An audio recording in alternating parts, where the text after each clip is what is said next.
Welcome to another round of Month in Data, in which we take a look at the numbers behind some of this month's trending stories. Germany's coffee scene is brewing up with the rise of Lab Coffee, a Berlin-born startup that is vying for a shot in the coffee market. Now, if you're outside Germany, you've probably never heard of Lab, but it is their business model that has seen the chain make global waves. Standing for life among people, Lab Coffee has opened 22 stores in just 2 years across Berlin, Munich, and now Hamburg. Founder and self-professed coffee lover Ralph Hage has big ideas, wanting to open 100 stores across Germany in the next 3 years. Lab is targeting people on the go, with its founder defining the company's target group of between 20 and 40-year-olds, saying where you work, where you meet friends, where you go out, everything takes place somewhere else. The results?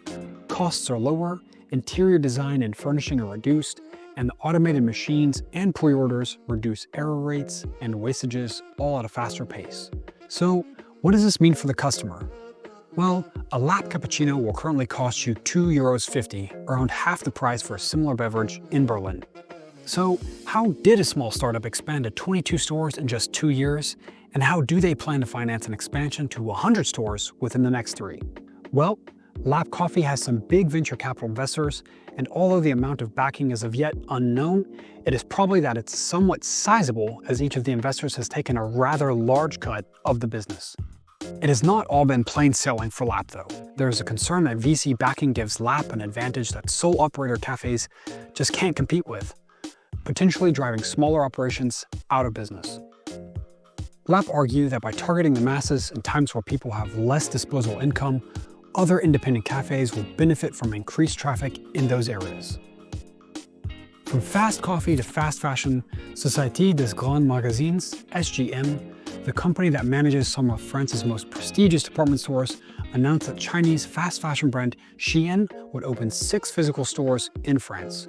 After Shein's online success on the French market, the brand will open a physical store in Paris's BHV Marais, a prestigious department store located in the very center of Paris, as well as in 5 other French cities. Shein is one of the world's major ultra-fast fashion brands. With its very low prices and fast delivery directly from China, Shein's revenue has skyrocketed.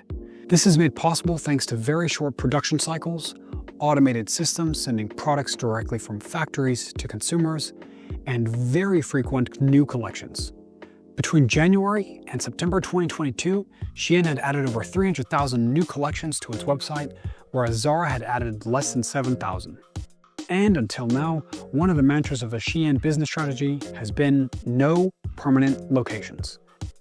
Ultra-fast fashion brands make fashion faster, cheaper, and more accessible, but this does not come without risks.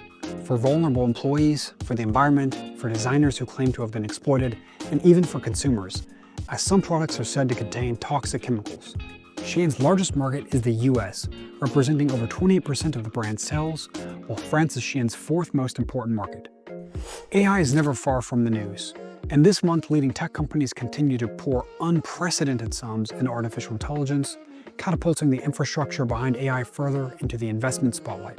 Multi-billion-dollar AI, cloud, and chip deals have recently been announced by the likes of AMD, Broadcom, Meta, and NVIDIA, many of which come in the form of strategic partnership with OpenAI. And as a leading provider of such AI platforms, it came as no surprise to see OpenAI reap the rewards even further in October, achieving the highest ever valuation for a privately held company. The demand for OpenAI's technology shows no signs of slowing, with ChatGPT drawing over 5.8 billion monthly website visits, far ahead of its nearest competitors such as Google Gemini and DeepSeek. But with all the investment in innovation, how much is being translated into real impact for businesses? Per findings from EY in October, AI has yielded substantial results for many companies, most notably by boosting efficiency and productivity, outcomes that have driven many early developments in the enterprise sector. However, when looking at employee satisfaction, revenue growth, and cost savings, the sentiment is that AI has not yet delivered similar performance improvement. Strong energy infrastructure will be a key component of making AI successful, and India this month took steps to integrating clean sources of energy, inaugurating the Green Bharat mission, setting a target to generate 65% of its power from renewable sources by 2035.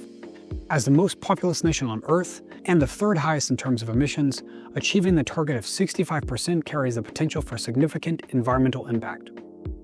Development of India's renewable energy sector has already been moving at a rapid pace. Solar, for example, increased from just 65 megawatts in 2010 to a whopping 97 gigawatts in 2024, making India the third largest producer of solar energy in the world behind China and the US. However, coal increased by an even greater margin year on year, highlighting the scale of the challenge. The launch of the Green Energy Program signals the next stage of the Indian government's plans, shifting from building out capacity to actually integrating that capacity into the national grid, reducing the country's current reliance on oil, gas, and coal for generating energy. That's it for another round of Month in Data. To dive into the numbers behind these stories and countless others, head over to Statista.com.